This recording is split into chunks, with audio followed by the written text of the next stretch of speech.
പ്രിയ സജ്ജനങ്ങളെ, സദനമസ്കാരം. നമ്മുടെ മുതിർന്ന ഒരു പഠിതാവിനോട് പുതിയ തലമുറയിൽപ്പെട്ട ചില ചെറുപ്പക്കാർ ചോദിച്ച ചോദ്യമാണ്, എന്തിനാണ് മതം പഠിക്കുന്നത്? എന്തിനാണ് ദൈവത്തിൽ വിശ്വസിക്കുന്നത്? മാനുഷികമായ മൂല്യങ്ങളെ ഉയർത്തിപ്പിടിച്ചുകൊണ്ട് പരസ്പരം സ്നേഹിച്ച് സഹകരിച്ച് ജീവിച്ചാൽ പോരെ? എന്തിനാണ് ദൈവങ്ങൾ? എന്തിനാണ് ക്ഷേത്രത്തിൽ പോകുന്നത്? എന്തിനാണ് ആരാധന? ഇത്തരം കാര്യങ്ങളെക്കുറിച്ചാണ് ചോദിക്കുന്നത്. നോക്കൂ, ഹിന്ദുധർമ്മം ഒരിടത്തും ആരോടും പറഞ്ഞിട്ടില്ല നിനക്ക് മതം കൂടിയേ മതിയാവൂ എന്ന്. മതമുള്ളവനും ഹിന്ദുവാണ്, മതമില്ലാത്തവനും ഹിന്ദുവാണ്. ഈശ്വര വിശ്വാസിയായ വാൽമീകിയും ഹിന്ദുവാണ്, ഈശ്വര നിഷേധിയായ ചാർവാകനും ഹിന്ദുവാണ്. മതമില്ലാത്ത രാജ്യങ്ങളുണ്ട്, മതത്തിന് പ്രാധാന്യമില്ലാത്ത വ്യക്തികളുമുണ്ട്, നമ്മുടെ സമൂഹത്തിലുണ്ട്. തികച്ചും നിരീശ്വരവാദികളായ അല്ലെങ്കിൽ യുക്തിവാദികൾ എന്ന് വിശേഷിപ്പിക്കപ്പെടുന്നവർ, അവർക്ക് അമ്പലമില്ല, പള്ളിയില്ല, ചർച്ചില്ല, ആരാധനയില്ല. അവരൊന്നും മൂല്യങ്ങളില്ലാത്തവരായിട്ടാണോ ജീവിക്കുന്നത്? ദൈവവിശ്വാസമുള്ളവർക്ക് മാത്രമേ മൂല്യങ്ങളുള്ളൂ? ഈ ചോദ്യം പ്രസക്തമാണ്. നോക്കൂ, എന്താണ് ദൈവം? ദ്യോതിപ്പിക്കുന്നതാണ് ദൈവം. എന്തിലേക്ക്? നന്മയിലേക്ക്. നന്മയിലേക്ക് ഉയർത്തുന്നത്, നന്മയുടെ വെളിച്ചത്തിലേക്ക് നമുക്ക് വഴികാട്ടിയാകുന്നത്, അതാണ് ദൈവം. ഒരാൾ ദൈവത്തിൽ വിശ്വസിക്കുന്നില്ല എന്നതുകൊണ്ട് അയാൾ ഹിന്ദു അല്ലാതാകുന്നില്ല. ഒരാൾ നന്മകൾ മാത്രം ചെയ്യുന്നു, അമ്പലത്തിൽ പോകുന്നില്ല, ദൈവവിശ്വാസിയല്ല, ഹിന്ദു ഒരിക്കലും അയാളെ എതിർക്കുന്നില്ല. മാത്രമല്ല, അയാളെ കൂടുതൽ സ്നേഹിക്കുകയും ചെയ്യുന്നു. എന്നാൽ എന്തിനാണ് ദൈവവിശ്വാസം? എന്താണ് ക്ഷേത്രത്തിൽ പോകുന്നവനും ക്ഷേത്രത്തിൽ പോകാത്തവനും തമ്മിലുണ്ടാകുന്ന മാറ്റം? ഇവിടെയാണ്. നമ്മളൊരു വിശ്വാസിയാണ്, നമ്മുടെ വിശ്വാസം ദൈവത്തിലാണ്. ദൈവത്തെ പല രൂപത്തിലും ഭാവത്തിലും ഹിന്ദുക്കളായ നമ്മൾ ദർശിക്കുന്നു, 33 കോടി ദേവതാ സങ്കല്പങ്ങളിലൂടെ.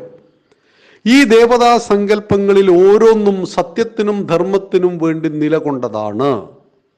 ആയതുകൊണ്ട് തന്നെ മനുഷ്യന്റെ ഉള്ളിൽ കാമം, ക്രോധം, മോഹം, ലോഭം, മതം, മാത്സര്യം തുടങ്ങിയ ആസുരിക വികാരങ്ങളും സത്യം, ധർമ്മം, സ്നേഹം, ദയ, സഹതാപം, സേവന മനോഭാവം, കാരുണ്യം, ആർദ്രത തുടങ്ങിയ ദൈവിക വികാരങ്ങളുമുണ്ട്.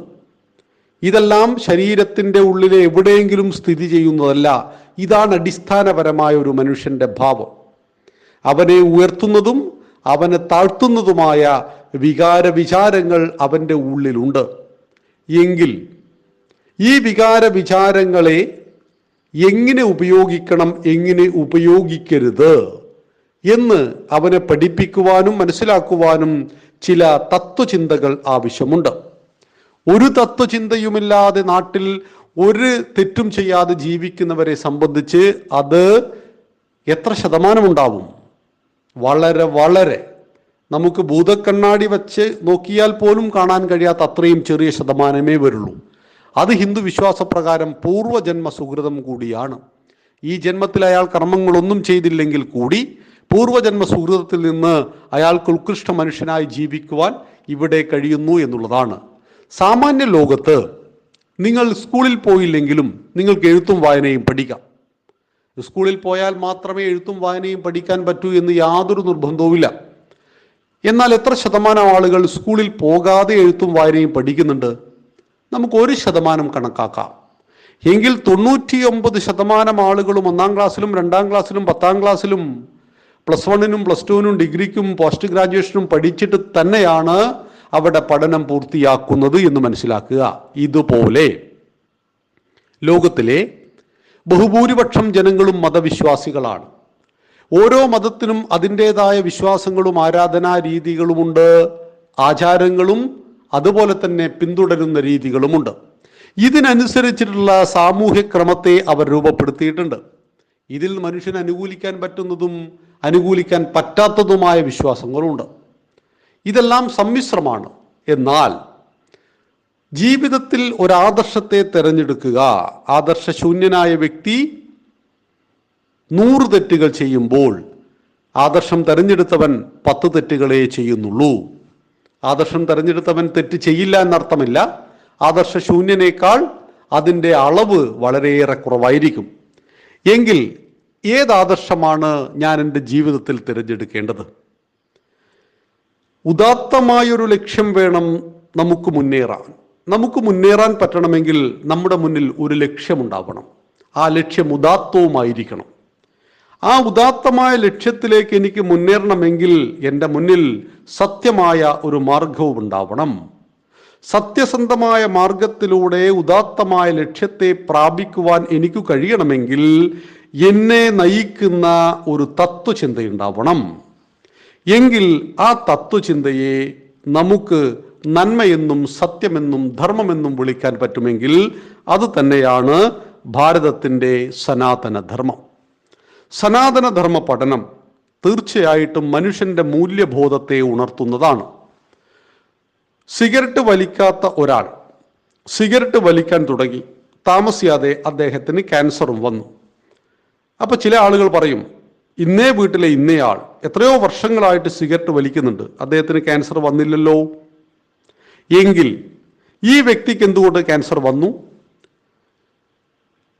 പുകയിലയുടെ വിഷവാതകം ഉള്ളിൽ ചെന്നാൽ മാത്രം പ്രതികരിക്കുന്ന ക്യാൻസറിന്റെ രോഗാണു അദ്ദേഹത്തിൻ്റെ ശരീരത്തിൻ്റെ ഉള്ളിൽ ഉണ്ടായിരുന്നു. അത് ഉറങ്ങിക്കിടക്കുകയായിരുന്നു. അവിടത്തേക്ക് നിക്കോട്ടിൻ ചെന്നില്ലായിരുന്നു എങ്കിൽ ഒരിക്കലും അത് ഉണരില്ലായിരുന്നു. അത് ഇദ്ദേഹത്തെ ക്യാൻസർ രോഗി ആക്കുമായിരുന്നില്ല. എന്നാൽ പുക വിഷ ചെന്നു, അതുണർന്നു.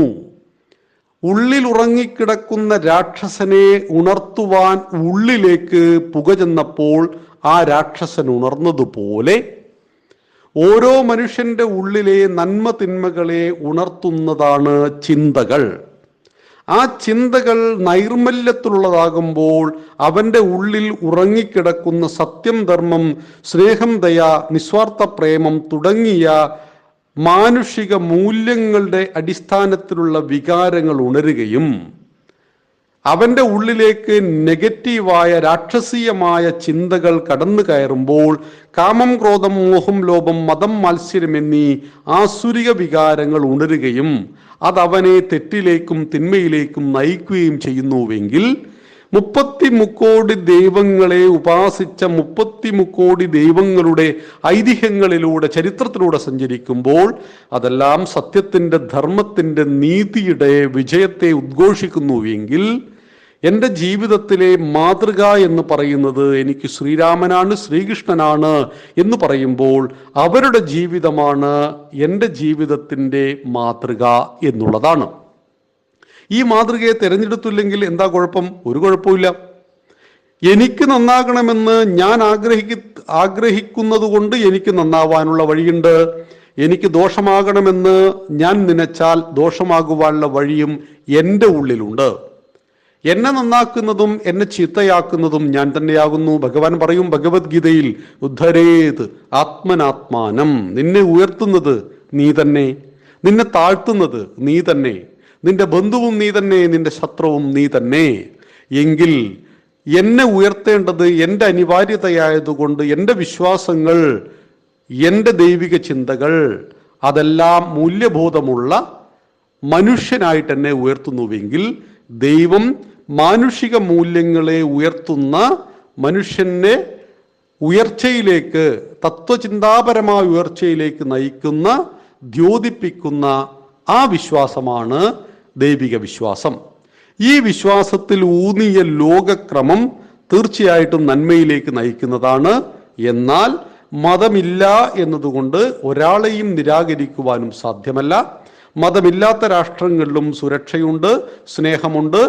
ആ സ്നേഹവും സുരക്ഷയും തന്നെയാണ് മാനുഷിക മൂല്യം. അതിൻ്റെ പേരാണ് ധർമ്മം. അതുകൊണ്ടാണ് ധർമ്മത്തെ ഹിന്ദു വിവക്ഷിച്ചത് ജഗതഃ സ്ഥിതി കാരണം, ലോകത്തിൻ്റെ നിലനിൽപ്പിന് കാരണമാകുന്ന മൂല്യങ്ങളുടെ ആകെ തുക, അതിൻ്റെ പേര് ധർമ്മമെങ്കിൽ ആ ധർമ്മത്തിലാണ് നാം ജീവിക്കേണ്ടത്.